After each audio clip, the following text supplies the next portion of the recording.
Greetings, comrades. It's a right Sunday, the 16th of September 2024. We are looking into the news headlines from Zimbabwe media. We start with the headlines saying Koto fails to remit 430,000 US dollars union fees. The Cotton Company of Zimbabwe is allegedly failing to remit trade union fees despite deductions on employee salaries, it has emerged. The Cotton Marketing Workers Union of Zimbabwe, through their lawyers Masango, Senda, and Mutema attorneys, have since written to the parastatal ordering it to oblige by clearing its errors in remittances dating back to 2022. According to a letter dated September 12 addressed to Kotoko Acting Chief Executive Rocky Muteha, sent by journalists, the trade union is accusing the employer of failing to remit the fees deducted from their salaries. Quote, we are advised that your institution has been duly deducting union dues but has failed to make these remittances from 2022 to date. Close quote, the letter read. Quote, accordingly, an amount of 432,408 rands 83 is unremitted union dues has accrued calculated from 2022 to June 2024. Ours still awaits the payment schedules for July and August 2024 from your office, close quote. The trade union also threatened to take legal action against the Kotok if it fails to settle the debt. We move to the main headline news article for this channel. It says, Army conditions of service in bed test.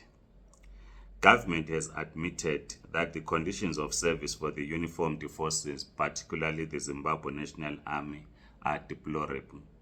Defense Deputy Minister Honorable Levi Maihlome said this in the Senate while responding to questions from senators.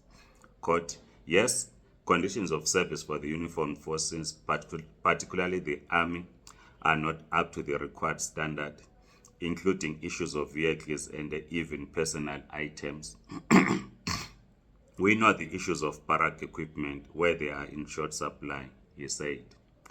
Maihlome reminisced a time when the military received kits containing essentials, saying such provisions were now a thing of the past. Quote, in the past, when we joined the military ourselves in the 1980s, we had a housewife, in quoted marks. Those who have been in the military know what I mean. Housewife was a kit which is not the marital wife. It was a kit that would assist you to live comfortable in the barracks. It included your shaving items and sewing kit, and if you lost your buttons, you would be able to repair your uniform and so forth. It was a package that would assist you to live comfortably. However, all those things are now a thing of the past because of inadequate funding over the years. Close quote. This is what the Deputy Minister of Defense said. We have characterized Zimbabwe as a deep military state. But what we've always also pointed out is that it is the elite in the army that is running the Zimbabwean state. It is not the junior soldiers. The junior soldiers are suffering like any other civil servants, like any other workers in Zimbabwe. They are not allowed to join trade unions, including the Zimbabwe Republic Police members are not allowed to join trade unions. So they have no representative in the form of a union that will bring these issues to their employer, who happens to be government. So the military, of course, in terms of the ordinary soldiers, are facing serious challenges like all of us Zimbabweans. But as I'm saying, that it is the army generals that are living a lavish lifestyle. They drive big cars, they live in mansions, they run the Zimbabwean economy. Hence we say the Zimbabwe is a deep state with a militaristic character. Let's move on to the next news headline. Mtwaga's Republic Party petitions ICC UN over rights abuses in Zimbabwe. The Mtwakazi Republic Party, MRP, has called on the Office of the High Commissioner for Human Rights, or HCHR, and the International Criminal Court, ICC, to intervene in what it describes as a crackdown on its members and pro-democracy activists in Zimbabwe.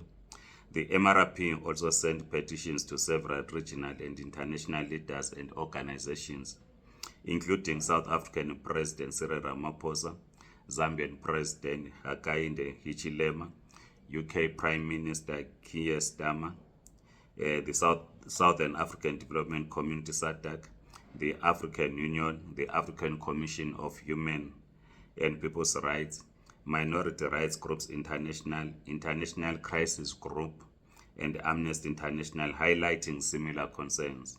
In a petition to the OHCHR dated August 29, MRP leader Mqondisi Moyo detailed ongoing harassment and intimidation targeting the party and its supporters. Quote, recent threats made on August 21, 2024 by ZANU-PF Munyaradzi Machacha, head of the Herbert Depot School of Ideology, to crush the MRP and Mtwakazi people for advocating the establishment of national borders separating the Mtwakazi Republic from Zimbabwe are deeply troubling.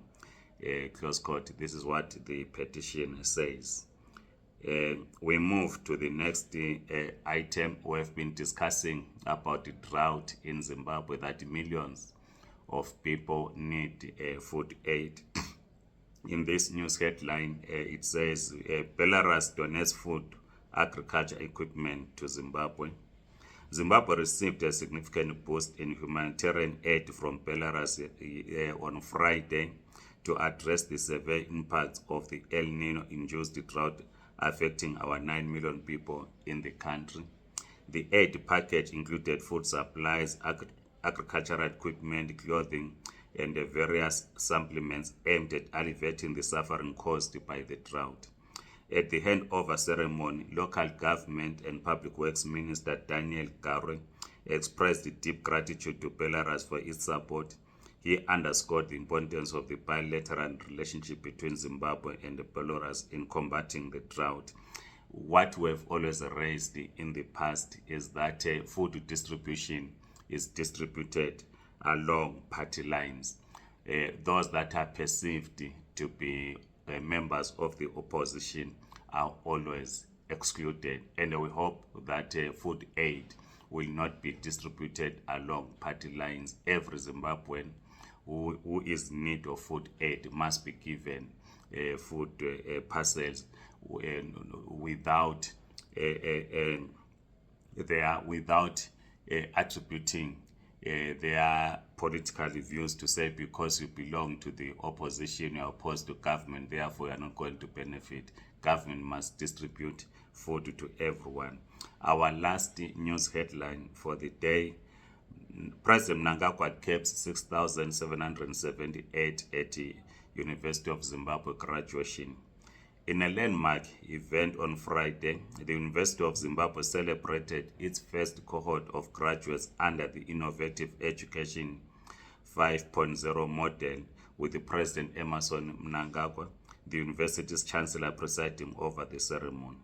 A total of 6,778 graduates received their degrees, including 16 Doctor of Philosophy degrees, 11 Masters in Philosophy, and 5,313 undergraduate degrees. Additionally, 1,432 graduates completed various postgraduate programs. University of Zimbabwe Vice Chancellor Professor Paul Mafumo highlighted the significance of this year's graduation, marking the first full cycle of the Education 5.0 model introduced in December 2020. The model aims to integrate academic learning with the practical skills to address real-world challenges. On Friday, another local newspaper in Zimbabwe reported a fraud in the University of Zimbabwe, where about 6 learners or so that failed their exams had their marks changed to allow them to graduate after their lecturers were ordered that they should revisit those marks that the said students got.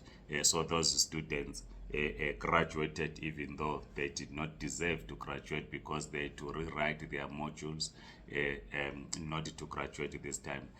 Please like this video, subscribe to this YouTube channel. If you're on TikTok, please do follow us. Otherwise, goodbye.